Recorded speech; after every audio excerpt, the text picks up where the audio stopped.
Is reality fake? What if everything you know, this world, your life, even your thoughts, is just a part of a giant computer simulation?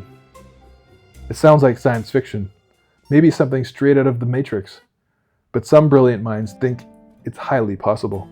Today, we're exploring simulation theory. So what is simulation theory? Put simply, it's the idea that our reality isn't the base or fundamental reality. Instead, it's an artificial world, potentially a highly advanced computer program, run by some other intelligence in a reality above ours. Think of it like the ultimate virtual reality, but one you might not even know you're in. Fundamentally, this is a metaphysical hypothesis, a deep question about the ultimate nature of reality itself, rather than something we can easily test and elaborate now. It touches on philosophy, cutting-edge technology, even the nature of consciousness itself. In this episode, we'll explore the core argument that catapulted this idea into the mainstream. And stick around for future episodes where we'll dive into the evidence, the criticisms, and the mind-blowing implications. Now, questioning reality isn't new. Ancient thinkers like Plato, thousands of years ago, wondered if we only see shadows of truth projected onto a cave wall. Later, the philosopher René Descartes famously imagined an evil deceiver tricking all our senses, making us doubt everything we perceive. But things got really interesting, and perhaps a bit more plausible with the invention and rise of computers. Think about the leap in just a few decades. We went from basic games like Pong, just simple blocks bouncing on a screen, then maybe to early 3D worlds that looked blocky and unrealistic.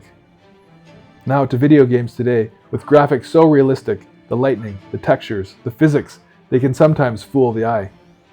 We're creating complex virtual worlds people spend hours, even lifetimes in. Now imagine that progress continuing, not just for decades, but for centuries or millennia. If we can get this far with our relatively primitive technology, what could a civilization millions or perhaps billions of years ahead of us achieve?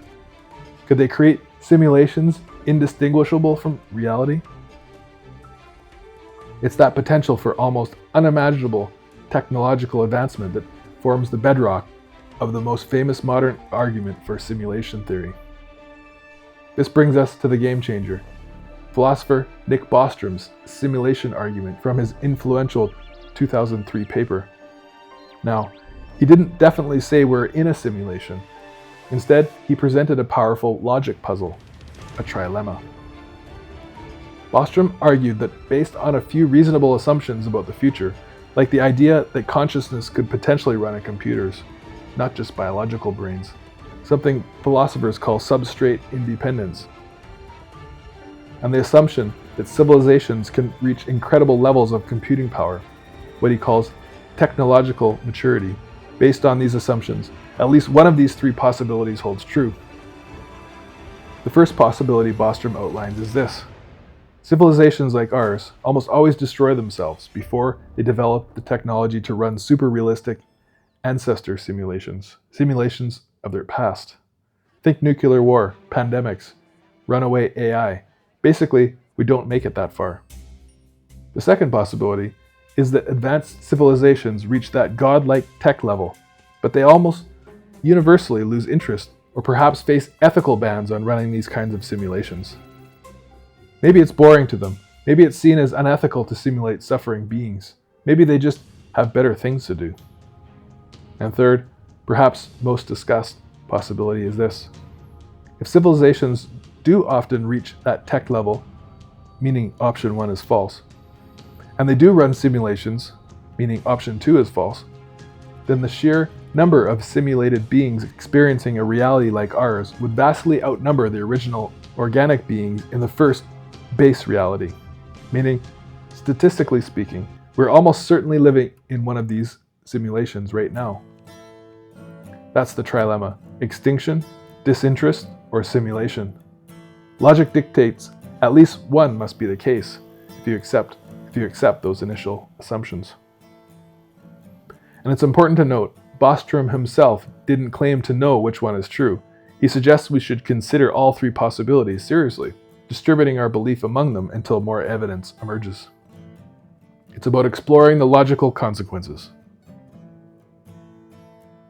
Okay, the real power, the part that grabs headlines and makes people like Elon Musk talk about simulations, is really rooted in that third option. Let's explore why that probability argument is so compelling to some. Assume for a moment that civilizations don't all go extinct, and they do find reasons to run these simulations, maybe for research, history, or even entertainment. Imagine just one advanced civilization. With computing power beyond our wildest dreams, they wouldn't run just one simulation.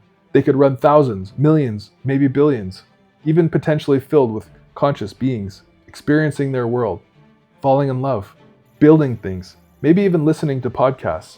Beings just like us who believe their world is completely real. Now, picture adding up all the simulated people across all those simulated worlds created by just that one civilization. Compare that number to the people in the single original base reality. The simulated population becomes astronomically larger. It's like comparing a single grain of sand to all the beaches on Earth. The simulated vastly outnumber the originals. So if you pick a conscious observer at random from the set of all observers, like yourself, Bostrom's logic suggests the probability is overwhelmingly high that you'd be one of the simulated many, not one of the original few. This isn't about finding glitches or seeing code in the matrix. Not yet, anyway.